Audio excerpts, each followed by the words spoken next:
All right, everybody, let's go ahead and get started here. Glad you're here tonight. We've only got this session in our class left to go. The next Wednesday night we get together, the summer series will be going on, and there'll be other things going on. So I thought about what to do with this last class period, and I thought I would talk briefly about some tools available to you to use in studying the Bible, and then we're going to talk about a little bit of historical perspective on the New Testament. There's a couple of handouts there that you'll be looking at during the evening. First of all, everybody, if you're going to really study the Bible, you need to have 2 or 3 different versions of the Bible. The reason is that many times it helps to get different possible translations to really understand the meaning of a passage. And I would recommend that basically you pick one of or 2 or 3 of the versions that come from here over, and I'll add to your list here a little bit. These some people call form-driven versions. They're more literal translations of the Greek and Hebrew text of the Bible. Of course, you've got the New American Standard Bible, which is the NASB, and you've got the Old American Standard Bible, which is in the same category. They didn't put it on there because nobody uses it anymore. But Old American, ASB, and NASB over here. King James and New King James, quite literal. The ESV, quite literal. The RSV and NRSV, fairly literal. I would probably put the NIV over on this side of the line, or right on the line, because it's not much different than the RSV. But anywhere you go from here over, you'll be pretty well on target. Now, most of these in here in the middle, meaning-driven versions, you get a little more paraphrasey the further you go over to the right on the chart. The New American Bible, the New Jerusalem Bible, these are Catholic translations of the Bible, fairly good translations of the Bible. You've got some others like the Jerusalem Bible that's an older Catholic translation. It's still a good translation of the Bible. You're not going to go very far wrong using any of these, but some of these might be good for comparison purposes. If you were using like a New American Standard or a New King James and get one of these as a comparison Bible, it'd be a good comparison for you to have. The further you go over this way to the very far right on the chart, you get into paraphrases. The Living Bible Paraphrase by Kenneth Taylor. It's not a translation at all. It's just it's his commentary on the Bible. The Message is the most paraphrasey paraphrase that we've got. Some people try to give this to our young people. It's not a Bible. It's just a commentary on the Bible. And I don't recommend any of these over here. These are just commentaries. If you want to use them as a commentary, fine, but don't use them as a Bible, because they're not the Bible. They're just commentaries on the Bible. So pick 2 or 3 of these. I didn't say pick one and get married to it. I said pick 2 or 3 of these and compare them as a Bible student, and it will really help you in your study of the Bible. Now, another thing I'd like to talk about tonight is some tools. You'll see over there in that little stack of books there on the front table, there's a Strong's Concordance. A good concordance is good if you're still in the paper generation and you want a paper book in your hands and you want to use a concordance like Strong's or Young's. You can look up words in those things and etc. You've got a couple of little Nelson's Bible Handbook and Smith's Bible Dictionary there. If you're still part of the I've got to have it on paper generation and you want something on paper, you can look up the words and it'll tell you what things are. Like look up Pharisee and it'll tell you what a Pharisee is. Or look up some obscure city in the Bible and it'll tell you where it is and what it is. Bible dictionaries are good for things like that. But if you are in the more modern world and you actually use a computer, then you don't need any of those books like Bible dictionaries and concordances. This is a product, I'll tell you about 2 of them. This is a product that you see up there in the left-hand corner called PC Study Bible. PC Study Bible. And you can go from simple to real complex. But if you want a good Bible study program that'll do just about anything you want to do, PC Study Bible will do it. If you click on this little thing up here, see where it says Bibles up here at the top? you'll get a whole bunch of different versions of the Bible.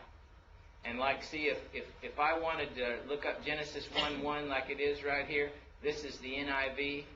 All I've got to do is click on New American Standard right here, and it'll give me the same verse in New American Standard. Or click on English Standard, and it'll give it to me in English Standard. Click on one of these, and it'll give me that passage in that version. So you've got unlimited versions there that you can study by just clicking on the different versions on the side. It's an excellent tool for comparison purposes. See that big Strong's Concordance there in red up there on the front thing? You've got several concordances or a concordance right under this. All you got to do is click on that little icon, type in the word you want to look up, and it'll give you every passage in the Bible in that particular word. Now, here's what it'll do, though. Look carefully. See, the New International is highlighted right here? So if you click on a concordance, it's going to tell you every place the word occurs in the New International Version. But if you want to tell the concordance, I want to look in the King James Version. And it'll give you every place a particular word occurs in the King James Version. But you have to tell the concordance which version of the Bible you want to look through. And of course, different translations are different. Disadvantage of that is that many times the same English word will not be the same Greek words, and so you can get kind of confused there. All the commentaries you can ever want are right under that little icon right there. Just click on them. And you can get commentary after commentary on this passage. Whatever passage you're looking at, you just click on the commentaries, and you can read commentary after commentary on that passage. If you highlight a word and you want to see what Greek or Hebrew word it is, you click on this dude right here, and it'll give you the Greek and Hebrew word and the number in Strong's Concordance, that you can look it up in Strong's Concordance. If you want maps or something like that, you can click on Media, and you can get all the Bible maps of Abraham's journeys or of the Exodus or anything else you want just by clicking on that little icon right there. And that's just scratching the surface of what this Bible program will do. So you can go from simple to complex. You can make this Cadillac or not. In the $150 to $300 range, you can have everything you want from soup to nuts, in there, if you want to really get into Bible study. Most of the younger preachers, I'm telling them not to spend their money today on buying a bunch of books, because you can buy a whole library right here by buying this one computer program. If you clicked on these and looked at how many commentaries is here, it'd cost you thousands and thousands of dollars to buy all those. So just about everything you'd need is in something like this. Now, if you really think you're just very, very serious and you want to get real high-tech and go with all the bells and whistles, the best Bible study program out there is called Logos, L-O-G-O-S, Bible Software. Logos Bible Software. And a lot of preachers and scholars that are really into it in a deep way get Logos. It'll interface with everything out there. And it's a more Cadillac. It'll cost you more money, and most of you don't need it anyway. But this will do a great job for most people, and you can kill yourself the rest of your life studying stuff in just this program right here. So I recommend it highly, either this or Logos Bible Software. Both of them are excellent programs. Really, that's all you need as far as extra tools, except for your Bible. Your Bible's still the best bet you have for studying the Bible. Anybody want to ask anything about that before we leave the Bible study program? I've got a question. Yes, sir. I've got 3 versions on my computer, but they're all free. But this is about, how much money is this? Well, it's like we said, it's about $150 to $250, depending on what you get with it. But that's somewhere in the range. Okay. But then if you started, like for example, I've got a whole lot more than $150 in those books that are sitting right there. Which now seems really dumb, but back at the time, you could only get them that way. But 2 or 3 of those books are $50, $75, $100 a piece or something like that. So, all right. Now, everybody gets your little handout sheet that begins with Greek rule 125 BC on the left-hand side. You've got 2 of them that look a lot alike. One of them has Jesus' cross on the far right, and one of them has Jesus' cross on the far left. Get the one with the cross on the far right. And it says the century before Jesus. The century before Jesus. The other one says the first century. If you've got the first century, you got the wrong one. Okay? We're going to start back at 125 BC here. And these two charts kind of go in your notebook, and they'll give you kind of a context to put the Bible in. Greek rule was going on back at this time, 125 years BC. Alexander the Great and the Greeks were still ruling. The Ptolemies and the Seleucids, the Grecian kings, were ruling. And it was during this time of the Greek rule, and I couldn't go further back in this chart, that most of the popular Jewish apocryphal and pseudepigraphical books were written. Now what that means is that this big fat rascal right here, and another one just like it, this is the pseudepigrapha. It has books in it like the Book of Enoch, the Letter of Aristeas, the Assumption of Moses. It's got the Apocalypse of Baruch, 4th Ezra, Psalms of Solomon. These are some of the Jewish religious books that were written between the time of the Old Testament and the New Testament that tell you a lot about what the Jews believe. These are not inspired, they're not Holy Scripture, they're just religious writings of the Jews from this time period. They tell you a whole lot about the Jewish people, see, and they're actual original sources from that time. This one is the pseudepigrapha. The other one like this is the apocrypha. And they are worth having because they are original source material. And if you really want to learn what the Jews believed, if you want to go to the horse's mouth, this is it right here. Okay? So you can buy all the commentaries you want, but the commentaries are going to have to refer to these. So why not just bypass all that and get the main thing there, see? So anyway, this is the books that come out of this period. Now in 63 BC, the Romans took over Palestine. They took over from the Greeks, and they ruled most of the world, but this was when they conquested the land of Palestine. So not too long before Christ was born, Romans occupied the land of Palestine. This was during the time of Julius Caesar. And it wasn't too long after that King Herod the Great, who was the Herod when Jesus was born, built the temple. Remember, Jesus said 46 years it took you to build this temple, or the Jews did, and said, you're going to raise it up in 3 days? This was the 46 years period where they were building this temple. It's right in here, see, before the birth of Jesus, okay, Herod the Great. He's the one that tried to kill all the baby boys, you know, and then he died. This is Herod the Great that we're talking about here, all right? Now, Herod the Great died around 4 BC, maybe a little bit, maybe 2 BC, somewhere around there. So his lifespan comes right in there. And Caesar Augustus was the Roman Caesar. See, Herod was the king of the Jews in Palestine, little bitty Palestine. Augustus Caesar was the Roman emperor over the whole Roman world, see. So Augustus Caesar's ruling in Rome. Herod the Great is the king of the Jews in occupied territory of Palestine. The Roman soldiers are occupying Palestine. Okay? It was about 4 BC that Jesus Christ was born. Okay?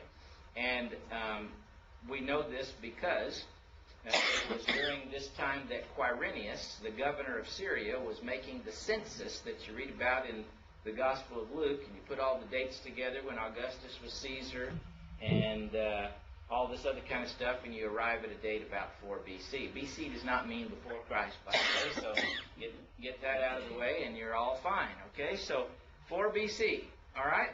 So during this time, now one of the things I've done here on this chart, and yours is in black and white because we didn't want to pay for all the color copies, but the blue things that I have on this chart are Jewish sources.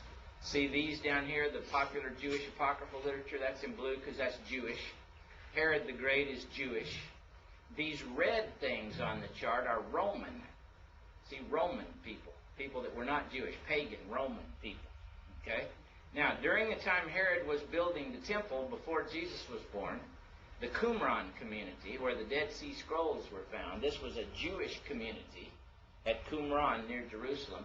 This is when these people were already in this place, and they had their little out in the desert community, and they were reading this library of Bible scrolls, and everything was found. But they were living in the time before Jesus was born. They lived here at Qumran until A.D. 68, until well into the next century. It was in 68 A.D. when the Roman armies came through to destroy Jerusalem that the Qumran people fled in front of the Roman armies, and they stuffed all their scrolls in those caves to hide them from the Roman armies, and they fled. But from at least the early 1st century B.C. to the middle part of the 1st century A.D., these people occupied this community. Again, blue because they're a Jewish source. Now, you read about Pontius Pilate in the New Testament, right? Roman sources tell us that before Pontius Pilate came to be the governor of Judea, before Pontius Pilate, Coponius was the governor of Judea, A.D. 6 through 9. He had Pontius Pilate's job before Pontius did. Marcus Ambivalus was governor of Judea from A.D. 9 through A.D. 12. Annius Rufus was the governor of Judea from A.D. 12 to A.D. 15. Roman governors that were ruling over Palestine on behalf of the Caesar, see. Valerius Gratus was the one that ruled right up until Pontius Pilate took over in A.D. 26. Okay? All right, so these people, they're in red because they're Romans. They're outsiders. They occupied. They came in and ruled over the soldiers and over everybody else in Palestine. These were the governors that were ruling during the boyhood and all that of Jesus. Brandon, you have a question? Speak up. It's kind of a silly question, but No. if you're reading this stuff before Christ, how did they date back then? Right now, this is just Anno Domini, but we're dating this based on our present dating system. Right, but what did they say? Did they refer in the books to the date of the time? They would refer to the year of the emperor this or the year of the emperor that. And they had their own system of dating. Yeah. So you have to put all that together with what we are. But with our present calendar, these are the proper dates. So anyway, these were the governors before Pontius Pilate. Now, in the Bible, in the Gospel of Luke, it tells you in Luke chapter 2 that Jesus was born during the reign of Caesar Augustus. It tells you that. He was born when Quirinius was making the census. He was the governor of Syria. He was making the census. And he was born during the time of Herod the Great. So we know that it was during the time of Herod the Great, during the time of Augustus, and it was during the governorship of Quirinius. And all those dates corroborated give us this date right here. All right, now, another thing we have Annas the high priest. Annas was actually the high priest. He's in blue because he was a Jew. He was high priest A.D. 6 to A.D. 14. Annas was. Now, that's when Jesus was a boy. See? Now, there were several high priests between Annas and Caiaphas. Annas' cousins, his brothers, his blah, blah, blah, everybody in his family. This was like the old godfather of the high priesthood. He was a political chess mover on the Jewish political chessboard.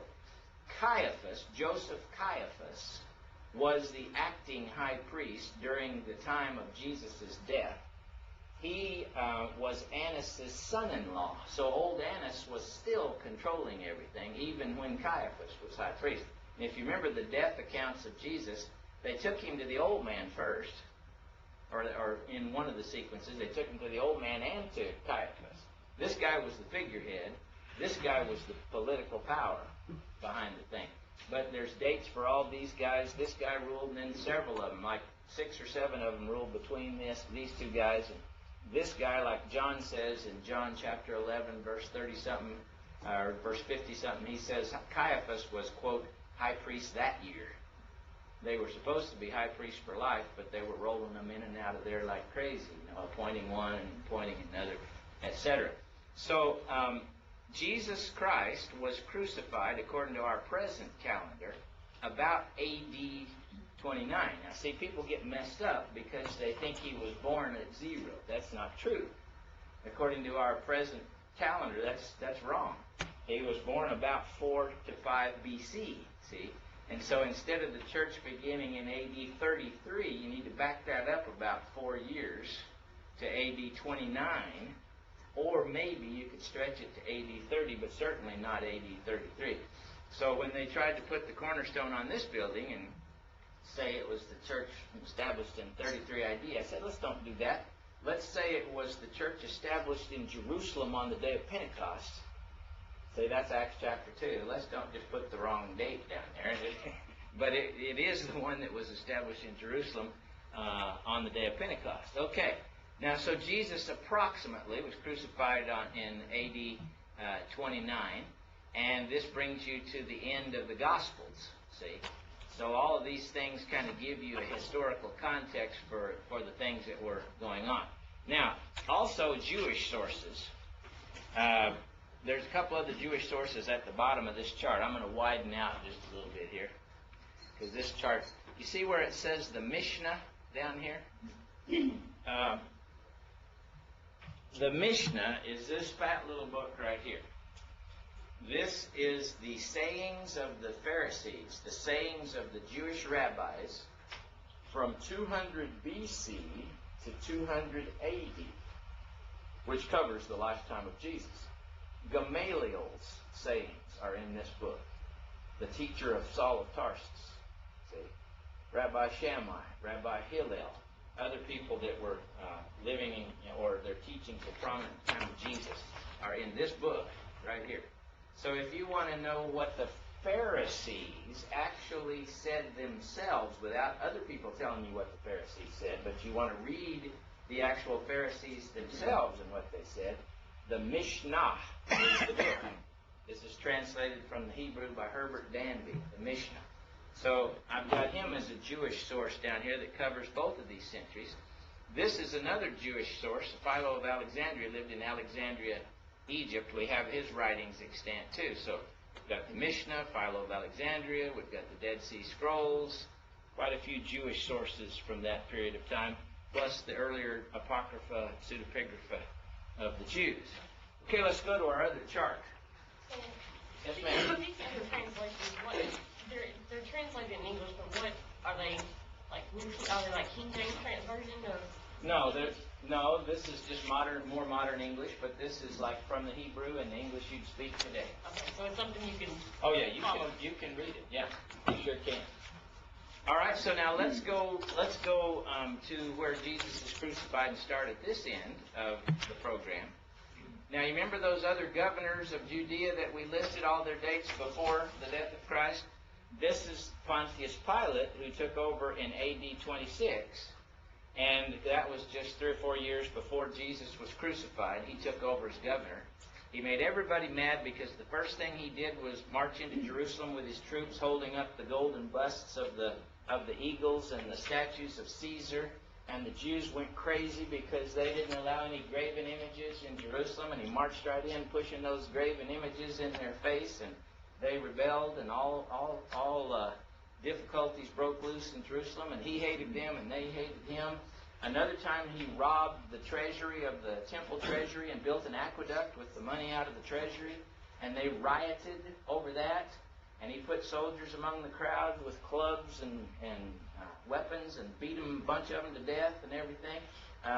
Another time he pulled something similar to that. So they hated him and he hated them. You got to remember that. And he was the one that was the governor that actually condemned Jesus to death. So it was in AD 29 or 30, somewhere in there, that the New Testament church actually began in Jerusalem on the day of Pentecost. See, 50 days after the Passover, Jesus was crucified at Passover time. 50 days or so after that, Pentecost and the New Testament church began.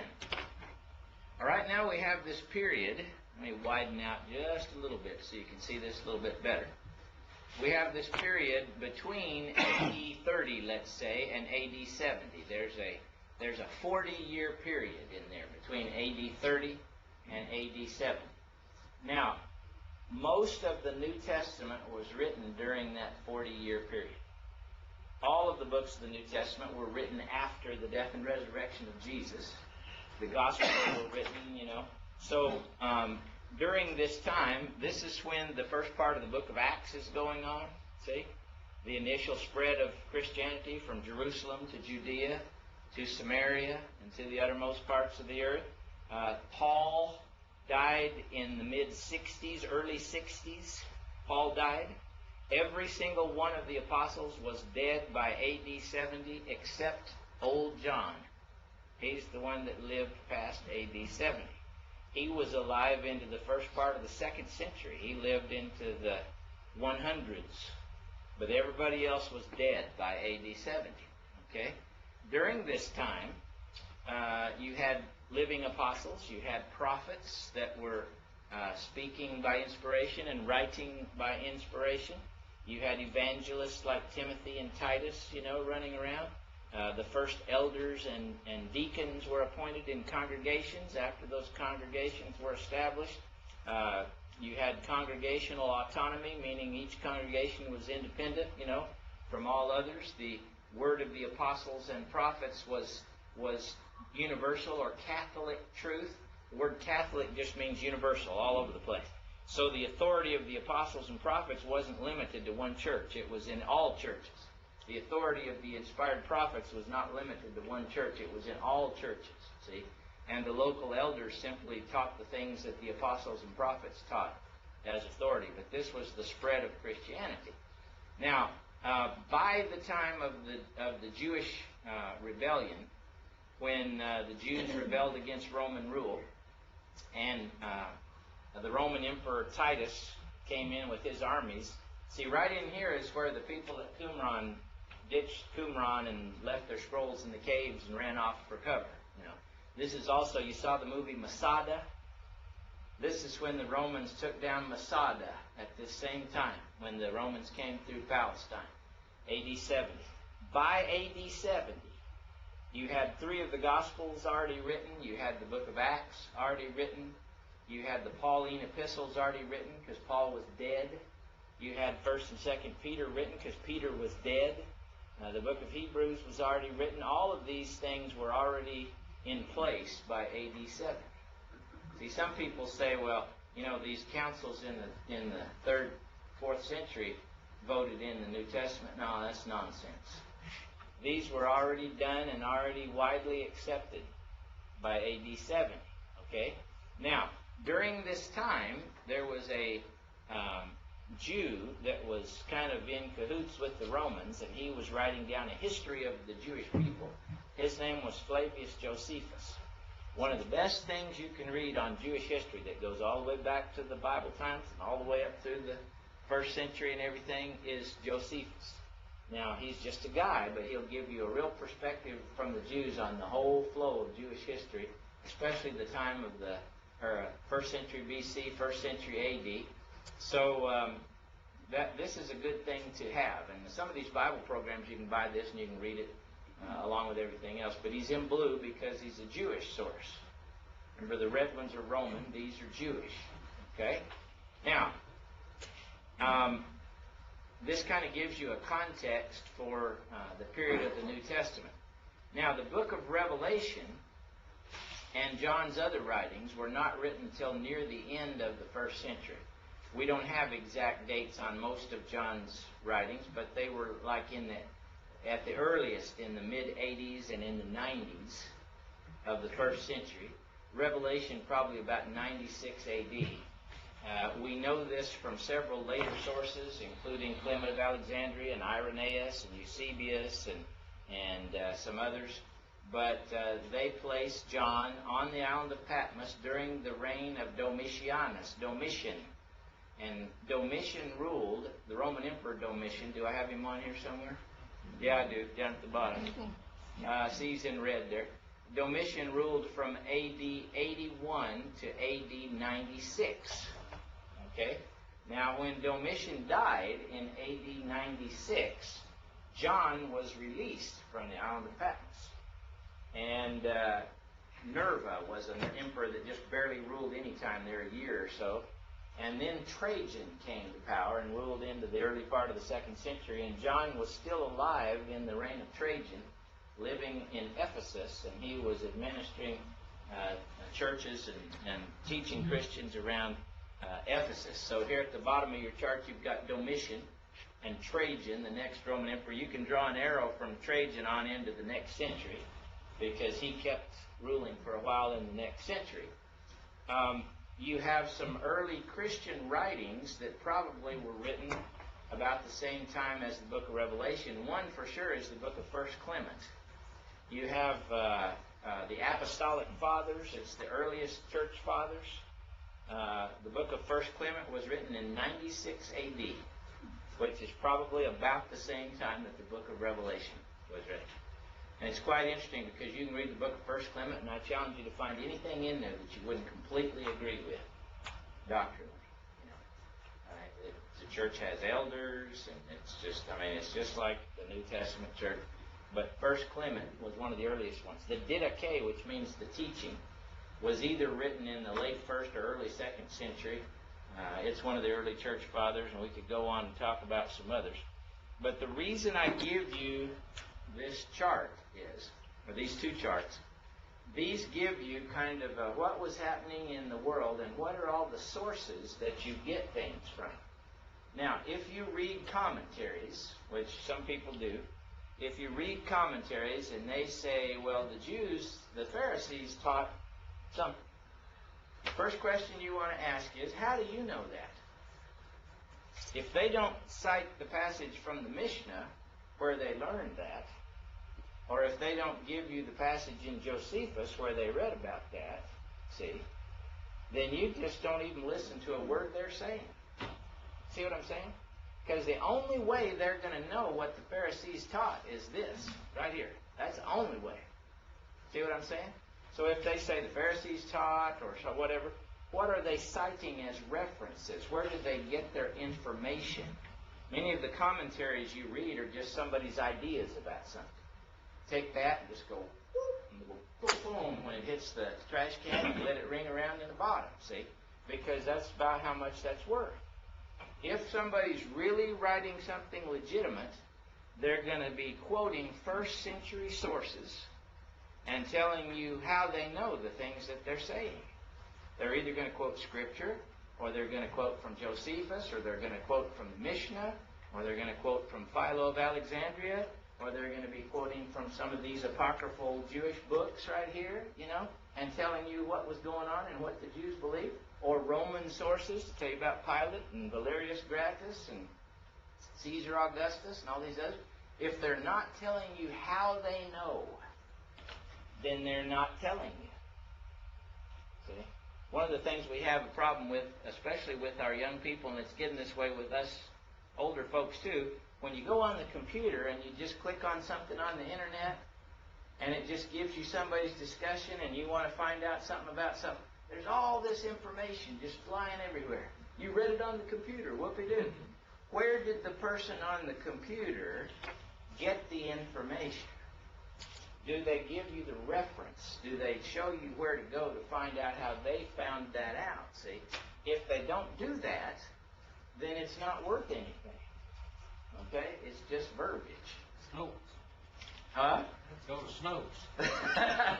Yeah. So this chart will give you kind of a perspective on what was going on, what the main sources are, and what you have to kind of, as touchstones, what are the sources to go to find stuff out. Anybody want to ask a question about that? Those two charts I found, with just keeping those charts around, will help you kind of keep it in perspective on what was going on during that time. Yes, sir, brother. Like, you said BC does not stand for before Christ. yeah, it's a Latin abbreviation, and I can't tell you what it is exactly.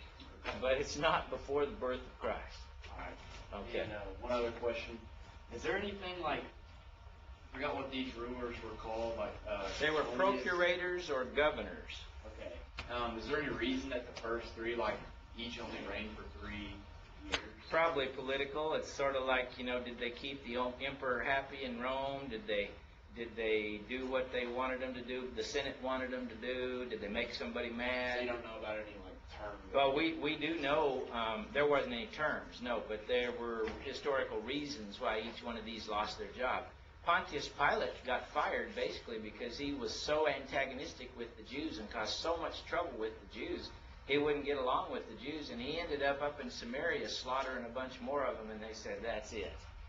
And they finally got rid of him in AD 36. Do you think that may be one of the reasons why he wanted to release Jesus was because he was antagonistic toward the Jews? I think he was gigging them when he said, shall I release to you the King of the Jews? And he knew what that would do to them when he said to them. He was trying to make them mad. Yeah. Well, I mean, I think he'd have made him madder if he'd released him.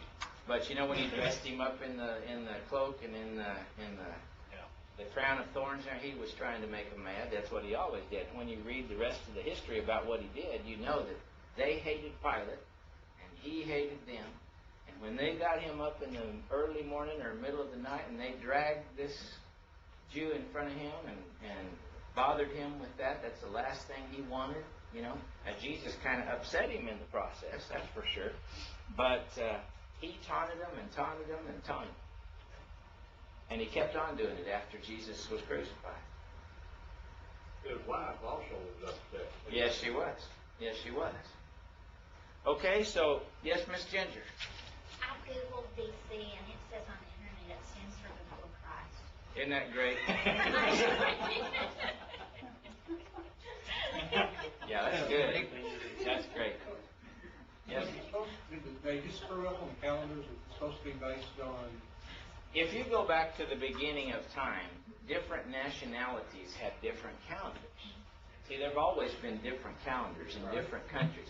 And before there was any kind of standardization, like the Chinese were going by one calendar from the Ming dynasty to the so-and-so dynasty and judging off of that, and the Egyptians were going by a different calendar, the Romans were going by a different calendar. So that's a complicated subject, but it just boils down to now that we've kind of everybody settled on, okay, that we've got a dating system, and this is it, and this is where it fits. Okay? Time to go home now, I think, pretty close. What time is it? 20 after. Anybody want to ask another question before we adjourn for the night? Okay, y'all have a great night, and next week we'll be on a new class system. 6:30 or 7? 6:30.